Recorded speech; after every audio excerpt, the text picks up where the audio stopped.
നമസ്കാരം.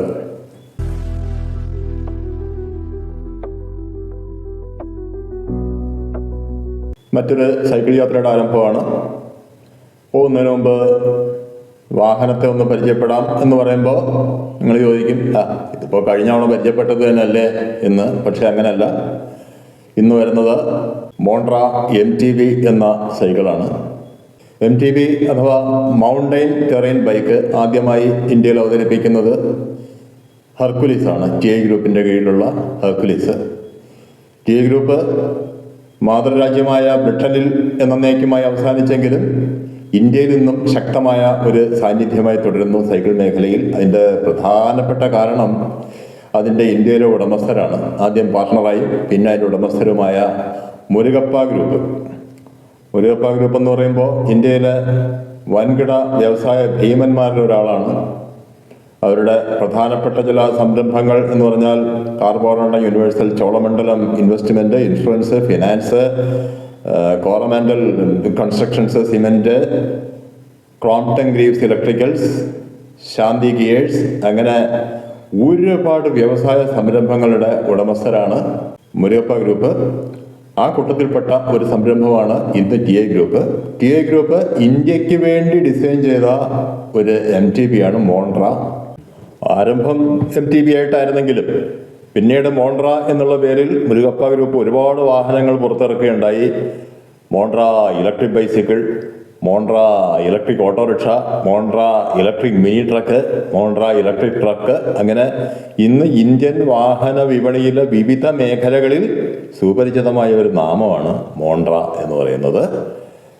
ഇവൻ്റെ frame aluminium alloy ഫ്രെയിമാണ്. ഏറ്റവും വലിയൊരു ഗുണം, തുരുമ്പ് പിടിക്കില്ല. പെയിൻ്റൊക്കെ അത്യാവശ്യം അവിടെയൊക്കെ പോയി തുടങ്ങിയിട്ടുണ്ട്, പക്ഷേ തുരുമ്പ് കയറില്ല എന്നുള്ള ഒരു ഗുണം അവനുണ്ട്. പിന്നെ ഞാൻ എൻ്റെ ഇത്രയും കാലത്തെ സൈക്കിൾ ഉപയോഗത്തിന് മനസ്സിലാക്കിയത്, ഇന്നിവിടെ കിട്ടുന്ന ബാക്കി പല ഇത്തരം വാഹനങ്ങളെക്കാൾ സ്ട്രോങ് ആയിട്ടുള്ള ഒരു ഫ്രെയിമാണിത്. ഇതിൻ്റെ വെയിറ്റ് എന്ന് പറയുന്നത് 20.5 കിലോഗ്രാമാണ്. അതേസമയം ഈ ക്ലാസ്സിൽപ്പെട്ട പല വാഹനങ്ങൾക്കും 10-11 കിലോഗ്രാമൊക്കെയാണ് ഇതിൻ്റെ ടോട്ടൽ വെയിറ്റ് എന്ന് പറയുന്നത്. അപ്പോൾ അതുകൊണ്ട് വളരെ സ്ട്രോങ് ആയിട്ടുള്ള ഒരു ഡിസൈൻ തന്നെയാണ്. സംഭവം ഇന്ത്യക്ക് വേണ്ടി ഡിസൈൻ ചെയ്തതാണെങ്കിലും ഡിസൈൻ ചെയ്തത് ഇവിടെ അല്ല, അങ്ങ് ഇംഗ്ലണ്ടിലാണ്. ഇതിൻ്റെ ഫ്രെയിം നമ്മൾ സാധാരണ സേഫ്റ്റി ബൈസിക്കിൾസിൽ കാണുന്ന ഡയമണ്ട് ഫ്രെയിം തന്നെയാണ്. അതിൻ്റെ ടോപ്പ് പോസ്റ്റ് മാത്രം ഒന്നിങ്ങനെ ചരിഞ്ഞിറങ്ങും. ഫ്രെയിം സൈസ് കണക്കാക്കുന്നത് സെൻട്രൽ ആക്സിലിൻ്റെ സെൻട്രൽ നിന്ന് സീറ്റ് പോളിൻ്റെ തുടക്കം വരെയുള്ള വെർട്ടിക്കൽ ഡിസ്റ്റൻസ്. ഈ വാഹനത്തിൻ്റെ കാര്യം പറയുകയാണെങ്കിൽ 17.5 ഇഞ്ചാണ് ഇതിൻ്റെ ഫ്രെയിം സൈസ്. സീറ്റിൻ്റെ അതേ ലെവലിൽ തന്നെയാണ് ഇതിൻ്റെ ഹാൻഡിലും വരുന്നത്. അതുകൊണ്ട് നിവർന്നിരുന്ന് വാഹനം ഓടിക്കാൻ ഇത്തിരി ബുദ്ധിമുട്ടാണ്. അല്പം കുനിഞ്ഞാക്കിയിരിക്കണം.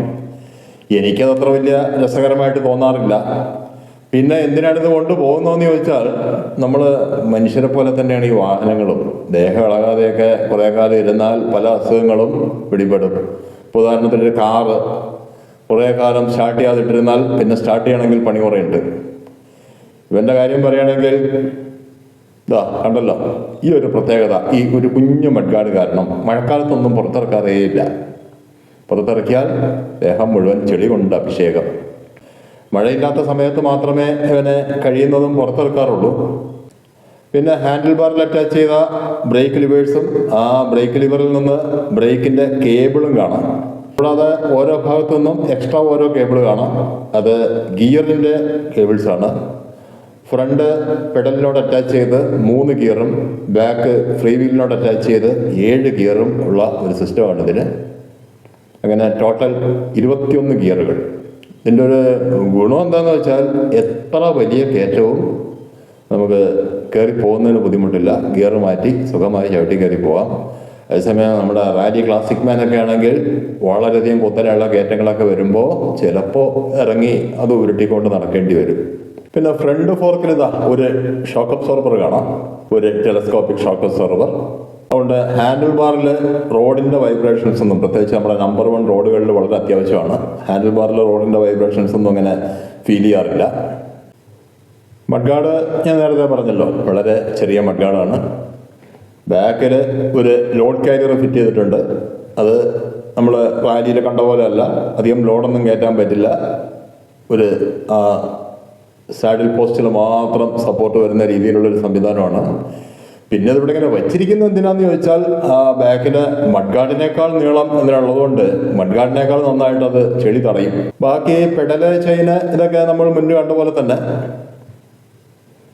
സീറ്റ് ഞാൻ ഓൾട്ടർ ചെയ്തതാണ്. ഇതിൻ്റെ ഒറിജിനൽ സീറ്റ് എന്ന് പറഞ്ഞാൽ ഇതാണ് അവസ്ഥ. ഇതിലിരുന്ന് യാത്ര ചെയ്യാൻ എനിക്ക് വലിയ സുഖമൊന്നും തോന്നിയിട്ടില്ല. പക്ഷേ ഇതിൻ്റെ കാറ്റലോഗിലൊക്കെ പറയുന്നത് ഇത് വളരെ സ്പോർട്ടി ആയിട്ടുള്ള ഒരു സീറ്റാണെന്നാണ്. കുനിഞ്ഞിരുന്ന് ചവിട്ടുമ്പോൾ വളരെ സുഖപ്രദമായ സീറ്റുകളാണ്. അത് പ്രത്യേകിച്ച് ഈ റേസിങ്ങിനൊക്കെ പോകുന്നവർക്ക് അത്തരം സംവിധാനങ്ങൾ ആവശ്യമുണ്ട്. കാരണം ഈ റേസിംഗ് എന്ന് പറയുമ്പോൾ ഏറ്റവും പ്രധാനപ്പെട്ട ഒരു കാര്യമാണ് എയറോഡൈനാമിക്സ്. നമ്മൾ സാധാരണ ഇരിക്കുന്ന പോലെ അങ്ങനെ നിവർന്നിരിക്കുമ്പോൾ എയറോഡൈനാമിക്സ് കുറയും, എയർ റെസിസ്റ്റൻസ് കൂടും. അത് ഒഴിവാക്കുന്നതിന് വേണ്ടി റേസുകാരൊക്കെ എപ്പോഴും കുനിഞ്ഞിരുന്നാണ് സൈക്കിൾ ചവിട്ടുക. അത്തരം ഒരു ഉപയോഗത്തിന് പറ്റിയ സീറ്റെന്നാണ് കാണുന്നത്. ഞാനെന്തായാലും അങ്ങനെയൊന്നും ഉപയോഗിക്കാത്തതുകൊണ്ട് എനിക്ക് അതിൻ്റെ ആവശ്യമില്ല. പിന്നെ ഈ സീറ്റിൻ്റെ ഒരു ഗുണം എന്താണെന്ന് വെച്ചാൽ, ഈ സ്പ്രിങ് നല്ല സ്ട്രോങ് ആണ്. അത് ബാക്കിലൊരു ഷോക്ക് അബ്സോർബറിൻ്റെ ഗുണം ചെയ്യും. സ്റ്റാൻഡ് ഒരു സൈഡ് സ്റ്റാൻഡാണ്, അതുകൊണ്ട് നിവർന്ന് നിൽക്കില്ല, എപ്പോഴും ഒരു വശം ചരിഞ്ഞേ നിൽക്കുകയുള്ളൂ.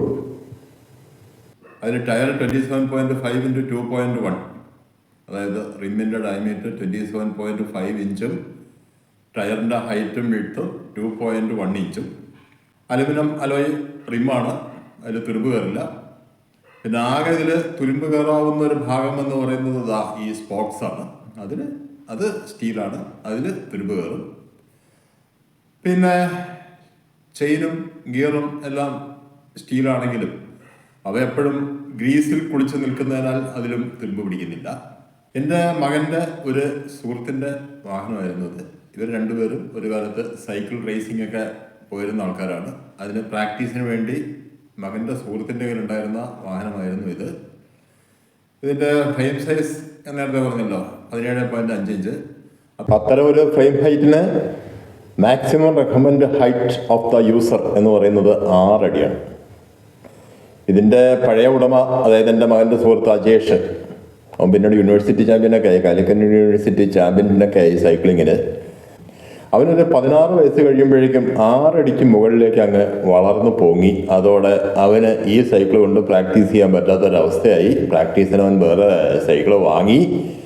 അങ്ങനെ ഇത് ഉപയോഗിക്കാൻ പറ്റാതെ അവൻ്റെ ഇരിക്കുന്ന സമയത്താണ് ഞാനിത് വാങ്ങിക്കുന്നത്. 2021 ഏകദേശം ഓണത്തിൻ്റെയൊക്കെ സമയത്ത്.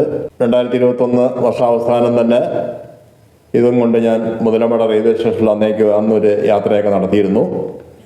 പിന്നീട് ഇവൻ തന്നെയായിരുന്നു നമ്മുടെ മെയിൻ യാത്രാവാഹനം. മഴക്കാലത്ത് അല്പം ബുദ്ധിമുട്ടാണെങ്കിലും കുറച്ചു കാലം മുമ്പ് റാലി ക്ലാസിക് മാനെ സ്വന്തമാക്കുന്നത് വരെ നമ്മുടെ പ്രധാന സൈക്കിൾ എന്ന് പറയുന്നത് ഇവൻ തന്നെയായിരുന്നു. പിന്നെ ഒരു കാര്യം കൂടി പറയാനുള്ളത്, ഈ സൈക്കിൾ യാത്ര ചെയ്യുന്ന പല ആൾക്കാരും ചെയ്യുന്ന ഒരു കാര്യമാണ്, ഈ ബോട്ടിൽ ഹോൾഡറിൽ ഒരു പ്ലാസ്റ്റിക് കുപ്പിയിൽ വെള്ളവും കൊണ്ടുപോകും. അത് യൂറോപ്പ്, അമേരിക്ക തുടങ്ങിയ സ്ഥലങ്ങളിലെ രാജ്യങ്ങളിലൊന്നും വലിയ പ്രശ്നമുള്ള കാര്യമല്ല. അവിടെയൊക്കെ പൊതുവെ തണുത്ത ക്ലൈമറ്റാണ്. നമ്മുടെ ഈ ഉഷ്ണരാജ്യത്ത്, ഈ വെയിലത്ത് ഇവിടെ പ്ലാസ്റ്റിക് കുപ്പിയിൽ വെള്ളം കൂടി വയ്ക്കുമ്പോൾ ഈ കുപ്പി വല്ലാതെ ചൂടാവുകയും വെള്ളത്തിൽ മൈക്രോ പ്ലാസ്റ്റിക്കിൻ്റെ അളവ് കൂടുകയും ചെയ്യും. അതുകൊണ്ട് കഴിയുന്നതും ഒരു മെറ്റൽ വാട്ടർ ബോട്ടിൽ ഉപയോഗിക്കുക എവിടെയെങ്കിലും വയ്ക്കാൻ. അല്ലെങ്കിൽ മൈക്രോ പ്ലാസ്റ്റിക് നമ്മുടെ വെള്ളത്തിലും ഭക്ഷണത്തിലും ഒക്കെ അമിതമായി നമ്മുടെ ശരീരത്തിനകത്തേക്ക് വന്നുകൊണ്ടിരിക്കുകയാണ്. ഇനി നമ്മളായിട്ടത് കൂട്ടണ്ടല്ലോ. ഇനി യാത്ര തുടങ്ങുന്നതിന് മുമ്പുള്ള അടുത്ത ഘട്ടം, 30 വർഷം മുമ്പ് വേവള്ളിപ്പറമ്പിൽ ജോസഫ് അലക്സ് പറഞ്ഞതുപോലെ ഈ അഴിച്ചിട്ടിരിക്കുന്ന മുണ്ടെടുത്ത് ഇങ്ങനെ ആണുങ്ങളെ പോലെ അങ്ങ് മടക്കി കുത്തണം. വേറൊന്നുമല്ല, ഇതാണ് ചെയിനിൻ്റെ അവസ്ഥ. ചെയിൻ കേസൊന്നുമില്ല. മുണ്ട് കീറാതെയും ഗ്രീസ് ഓയിലും പറ്റാതെയും പോകണമെങ്കിൽ ഇതേ വഴിയുള്ളൂ. പിന്നെ അവൻ്റെ ചരിത്രം പറഞ്ഞാൽ എൻ്റെ ഒരു 3-4 മുണ്ട് നശിപ്പിച്ചവനാണ്.